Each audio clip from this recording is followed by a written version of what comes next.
Today, we're diving into something pretty fascinating, Renaissance magic. But we're not going to be talking about fantasy or fiction. We're going to look at it as a serious intellectual research program for understanding the entire cosmos. So, let me ask you, when you hear the word magic, what's the first thing that pops into your head? Yeah, probably a rabbit being pulled out of a hat, right?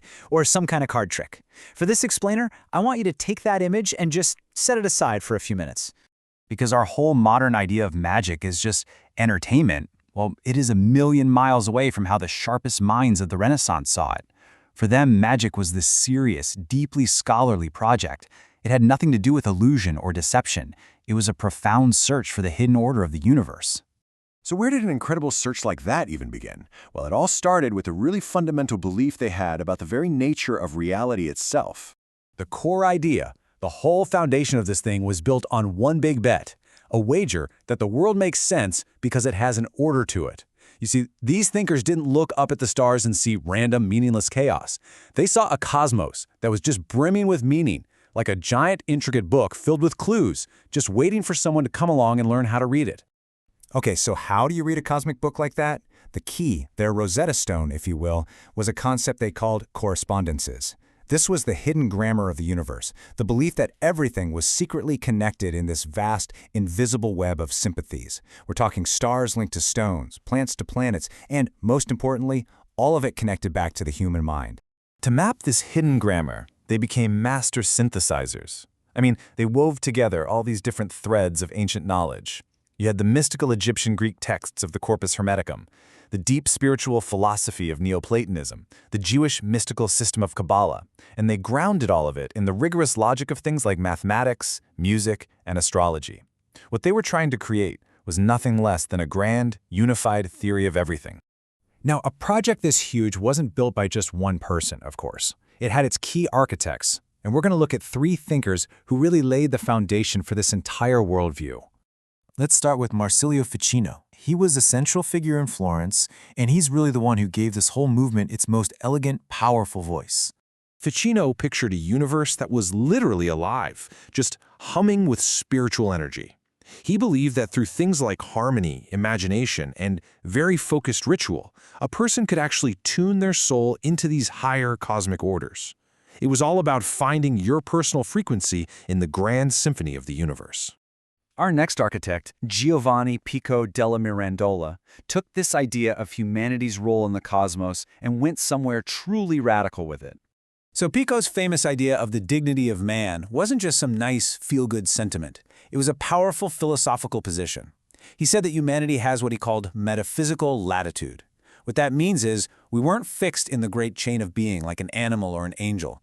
We were poised right between worlds, with this incredible capacity to either sink down to the level of beasts, or, through discipline and intellect, to ascend and become divine.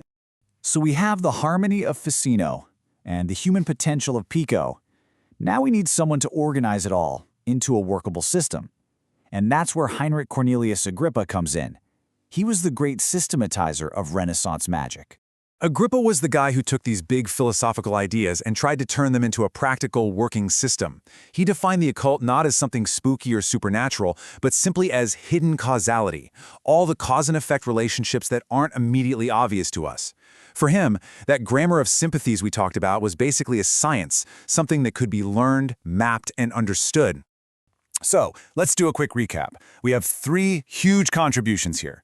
Ficino gave us harmony, this idea of attuning your soul to the cosmos. Pico gave us human dignity, the concept of humanity as a creature that can choose to ascend. And Agrippa gave us systematization, the ambitious project of actually mapping all this hidden causality. Now, from this very scholarly, bookish tradition, a new kind of practitioner started to emerge. Someone who was on a much more secretive and personal path. This new seeker was, part scholar and part something else entirely. And this new path was really embodied by the almost mythic figure of Christian Rosenkreuz. Now, whether he was a real person or just a symbol, it doesn't really matter. What matters is that he represented a powerful new ideal. You see, for this new initiate, secrecy wasn't about hoarding knowledge or being mysterious for the sake of it. It was an ethical discipline. The idea was that true knowledge couldn't just be learned from a book. It had to be earned through deep inward reform and personal transformation. You actually had to become worthy of the knowledge you were seeking. Okay, so we've looked at the ideas, we've met the architects, and we've seen this new path of the initiate. How do we pull all of this together? How should we really understand this entire tradition? And this brings us to the most important takeaway of all. The Renaissance occult tradition is best understood not as superstition, but as a deliberate and deeply serious research program. We can even break that program down into 4 clear steps. Step 1. Assume the world is ordered and makes sense. Step 2. Get to work mapping all the hidden connections, the correspondences. Step 3. Learn to read nature not as a dead machine, but as a living text full of meaning. And finally, Step 4. Use all that understanding to figure out humanity's proper place within that vast cosmic architecture. And that leaves us with a fascinating final thought. If these thinkers were right, that the universe is a text, written in a language of symbols and sympathies, then it really makes you wonder, doesn't it? What if the cosmos is a text that we've all just forgotten how to read?